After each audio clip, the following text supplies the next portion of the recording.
2020 চনত যেতিয়া কোভিড-19 সমগ্ৰ পৃথিৱীত বিয়পি পৰিছিল তেতিয়া মানুহে প্ৰথমবাৰ কাৰণে বুজি পাইছিল যে এটা অদৃশ্য ৰোগে কেনেকৈ সম্পূৰ্ণ বিশ্বক থমকাই তুলিব পাৰে।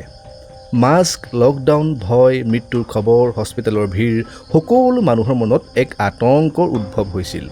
কিন্তু কোভিড-19 অহাৰ বহু শতাব্দী আগতেই পৃথিৱীত এনে এক মহামাৰী আহিছিল যিয়ে কোভিড-19তকৈ বহু বেছি গুণ ভয়ংকৰ ৰূপ ধাৰণ কৰিছিলে আৰু বহু মানুহৰ মৃত্যু ঘটাইছিলে।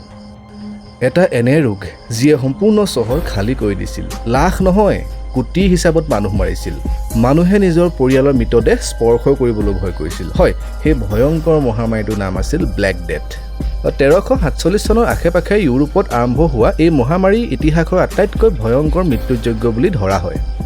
অবিশ্বাস কৰা হয় য়েষ্টাৰনিয়া পেষ্টিছ নামৰ এক মাৰাত্মক বেক্টেৰিয়াৰ কাৰণে এবিধ ৰোগ হৈছিল। এই বেক্টেৰিয়া সাধাৰণতে এন্দুৰবিলাকৰ গাত থকা ফিল্ছ বা পোকৰ জৰিয়তে মানুহৰ শৰীৰলৈ বিয়পি পৰিছিল। সেই সময়ত ইউৰোপৰ চহৰবিলাক অত্যন্ত লেতেৰা আছিল। পথত আৱৰ্জনা, মল-মূত্ৰ আৰু অসংখ্য এন্দুৰে ভৰি আছিল।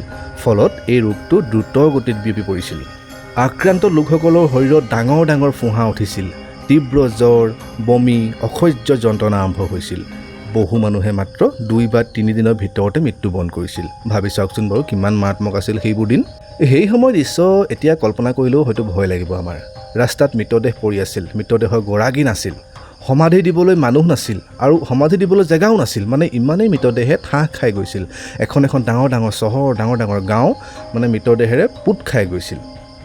ইতিহাসবিদসকলে কয় এই মহামাৰীয়ে মাত্ৰ কেইবছৰৰ ভিতৰতে 3 পৰা 5 কোটি মানুহ মাৰি পেলাইছিল। অৰ্থাৎ সেই সময় ইউৰোপৰ 1/3 জনসংখ্যা প্ৰায় নিঃশেষ কৰি পেলাইছিল। ডক্টৰসকলে সেইটো সময়ত এই ৰোগটোৰ সঠিক কাৰণ নাজানিছিল, কিয়নো সেইটো সময়ত চিকিৎসা বিজ্ঞান, প্ৰযুক্তিবিদ্যা আজিৰ দৰে ইমান উন্নত নাছিল আৰু সেইটো সময়ত অন্ধবিশ্বাস চাৰিওফালে বিয়পি পৰিছিল।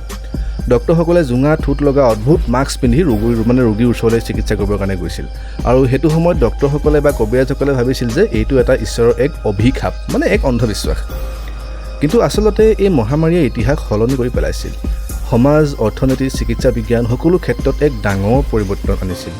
আজি কোভিড-19ক ভয়ংকৰ বুলি কোৱা হয়, কিন্তু ইতিহাসৰ পৃষ্ঠা উলিয়াই চালে বুজা যায় ব্লেক ডেথ আছিল পৃথিৱীৰ আটাইতকৈ ভয়ংকৰ মহামাৰীবিলাকৰ ভিতৰত এটা অন্যতম।